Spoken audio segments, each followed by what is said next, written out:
Greetings. I would like to share an interesting case of an elderly gentleman who was found to have iron deficiency anemia. He has not been on any non-steroidal anti-inflammatory drugs. And as we go from the pylorus to the duodenum, in the bulb, we see a few superficial erosions, but no ulcer. And his esophagus and stomach did not reveal any significant pathology. And now we enter the descending duodenum, and let me take a few seconds and let you watch and figure out what are we dealing with. So as you can see here, we are dealing with some paucity of folds, and when we turned narrowband imaging with near focus, we are not seeing any villi. Instead, we are seeing blunted villi, almost flattened out. And this is interesting in this elderly gentleman with iron deficiency anemia. You should think about the possibility of celiac disease.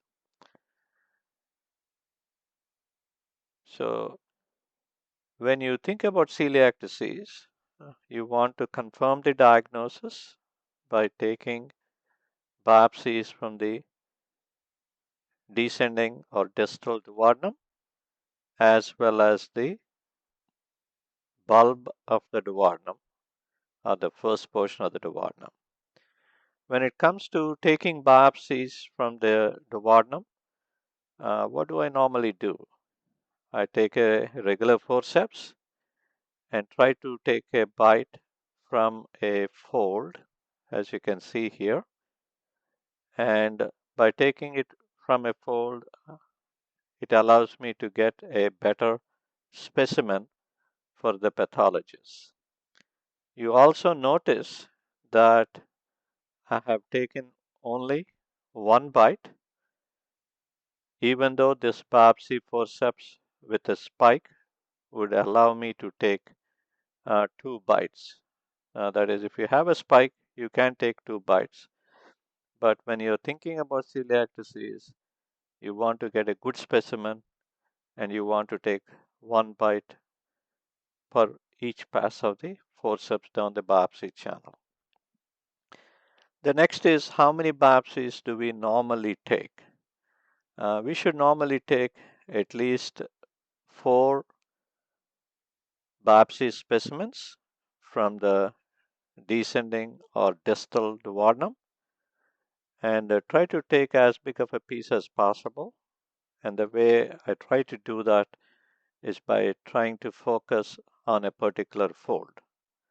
In addition, it is also important to take a biopsy from the bulb of the duodenum.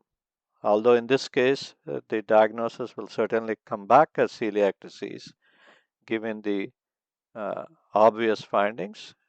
Get into the practice of taking biopsies from the descending or distal duodenum as well as the bulb of the duodenum. When it comes to taking a biopsy from the bulb of the duodenum, you should focus between 9 to 12 o'clock in the bulb of the duodenum.